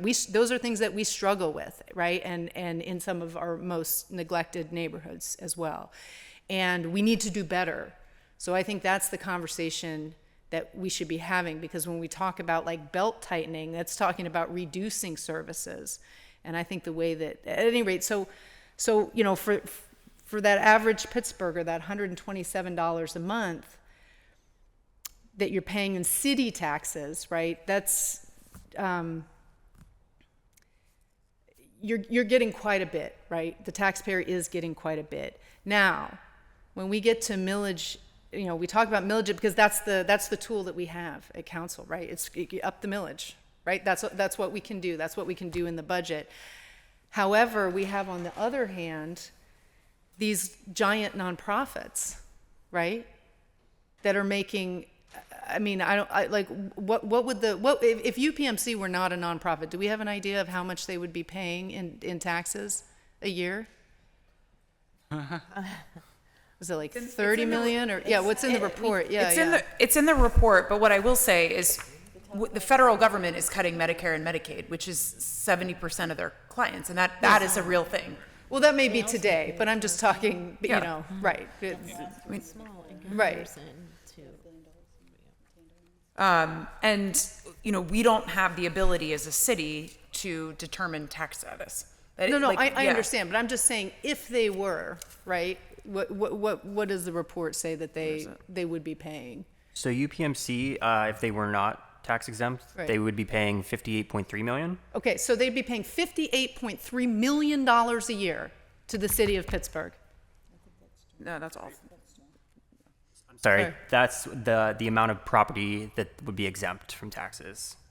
In all three governments. In all three, I'm sorry. So county, all governments, and school districts. Okay, so do we know like what they would be paying in taxes if they were paying?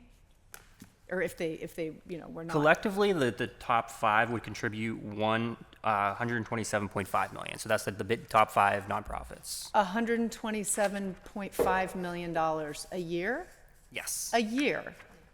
$127.5 million a year, the top five nonprofits.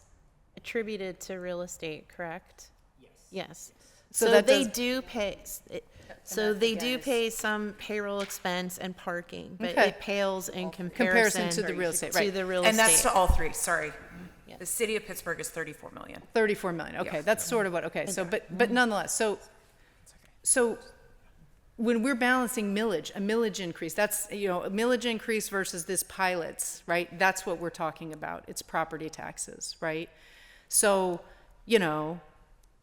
I sort of looked up, so UPMC has like 100,000 employees, AHN has about 22,000, CMU 11,000, Pitt 15,000. So, if right out of the gate, if UPMC would just commit to 20 million a year for 10 years and AHN would commit to 10 million a year for, and maybe Pitt and CMU 5 million each, just that, right? Just throw those numbers out there.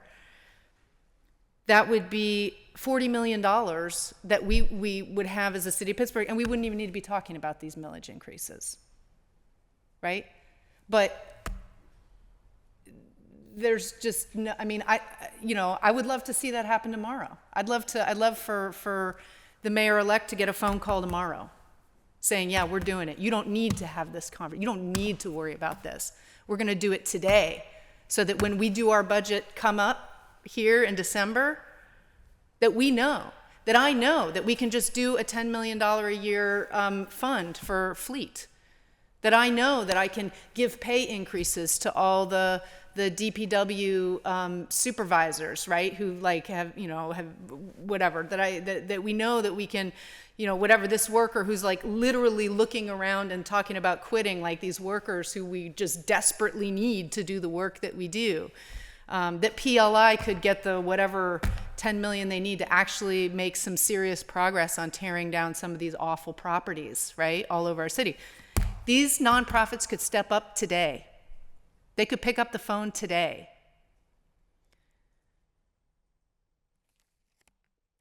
But since we don't know if they're going to do that, right? Like, since we don't know, that's why I want to come back to the millage, just to clarify some of these numbers. So, Director Gula, so hypothetically, right? So we're saying like 127 a month is what your average Pittsburgher is paying for city services, right? If we were to increase the millage by 20%, that would be an additional $161 for that person, right? That would be an additional $161. And if we did that, that would bring the city $34.6 million, right? With a 20% millage increase. If you go down to a 10% millage increase, that would be an additional $81 for that Pittsburgher. Now that would bring us just $17.4 million, right? So, if you look at the 10%, that would bring you just over $200 a month in city, in taxes, what you're paying for city services.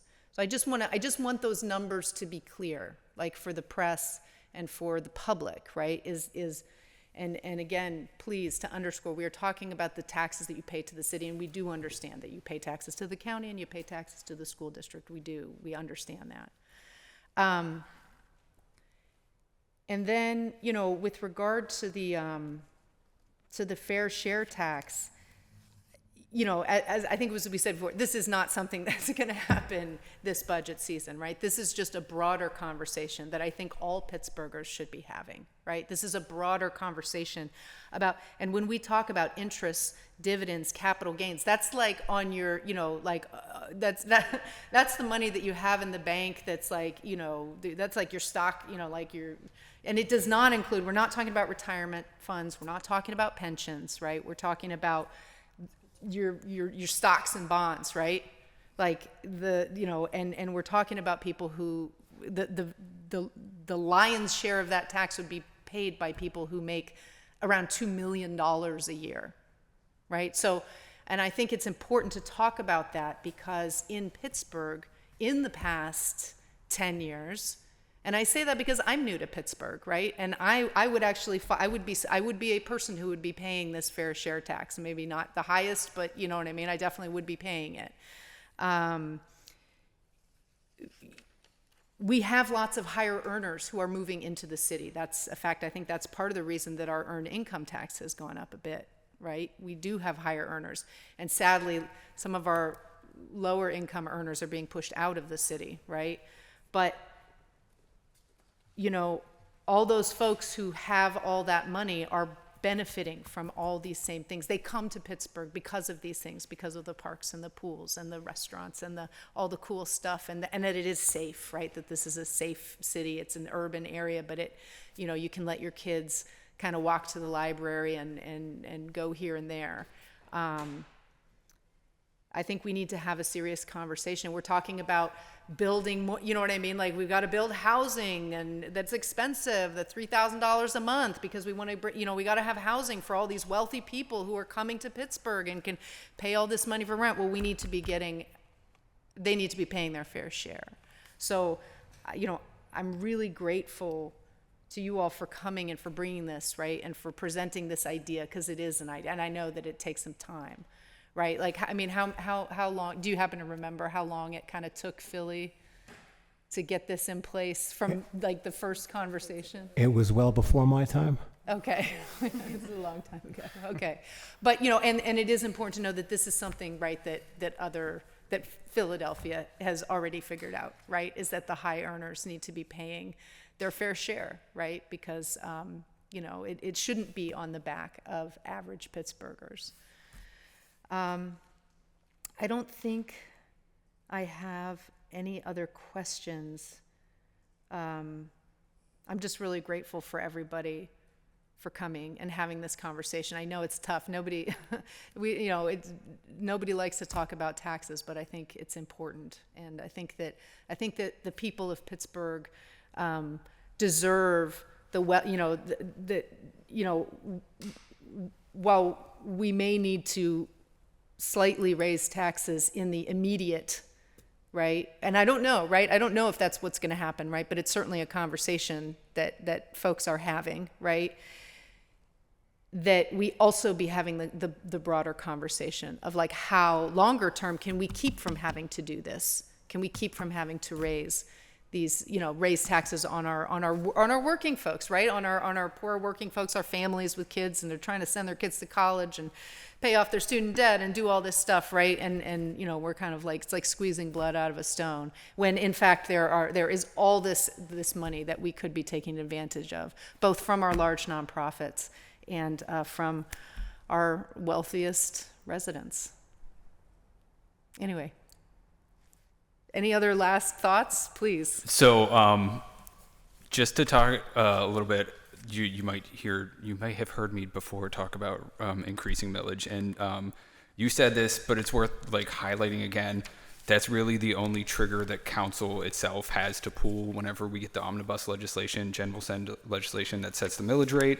Council can change that if they want to. Mm-hmm. There's really not any other revenue that we can fiddle with on our own. Council can't negotiate a pilot agreement, but you're all exactly right. Like, those are the things that we should go after before we do that. I think it's also okay to normalize increasing it slightly, like at a small amount. Like, it doesn't have to be 20% every 10 years. You could do it like 2% a year. Yeah. And then like nobody really notices that except we do, because then we can actually pay our bills easier. Because the cost of a city doesn't decrease to run it. So we've done nothing substantial to increase revenues over the past 10 years. And then also we talked like we don't have any progressive taxes. This fair share tax would be the closest thing we could get to it, because normal people don't have those holdings that would be taxed that the wealthier folks do. But to get as close as we can to a progressive millage tax, the county needs to do regular reassessments. We also wouldn't really be having these conversations if they followed GFOA best practices and did them every 3 years. And I get that it's difficult and everybody hates it, but it's their job. And if they do it regularly, it's really not that big a deal. Right. I agree. I mean, and I think it's the only thing that's actually fair. Yeah. Because then people To whose your houses, taxpayers. if your house is appreciated in value a whole lot, then you're paying your fair share of that. And people who's like haven't been able to afford to invest in their house and increase its value, they're getting overtaxed. And until there's a reassessment done, they're going to be paying more than their fair share. So that's the closest thing we can get to equity. But we have no control over that. So that's why I always talk about the millage rate. And I agree with that, Pete. I feel like that it's always hard for, and I want to like it is always hard for elected officials to raise taxes because nobody wants taxes raised, right? Like that is, often feels like a one-way ticket out of your job, But I think too that it would behoove council, and again, we don't have control over what the county does, but if there was a way for us to kind of implement like a base increase every 2 or 3 years or something like that, where we didn't have to have this conversation, right? We were just it was just very gradually going up so that it didn't hurt quite so much. The other thing I just want to flag is last year we collected less than $400,000 in voluntary payments from nonprofits. So right now the bar is quite low, and I do think that the conversation needs to start like yesterday. Yes. And don't let perfect be the enemy of the good. I appreciate the work that has been done in other municipalities that we can learn from, but we need to have the conversation. And I think, I've said from the beginning, or since I started this job, whatever, that you can't have a You can't go to your next door neighbor and ask for a cup of sugar if you're in a land dispute with your neighbor. And we need to put the disagreements aside with that and actually ask and have a good faith conversation with our nonprofit partners in the city of Pittsburgh.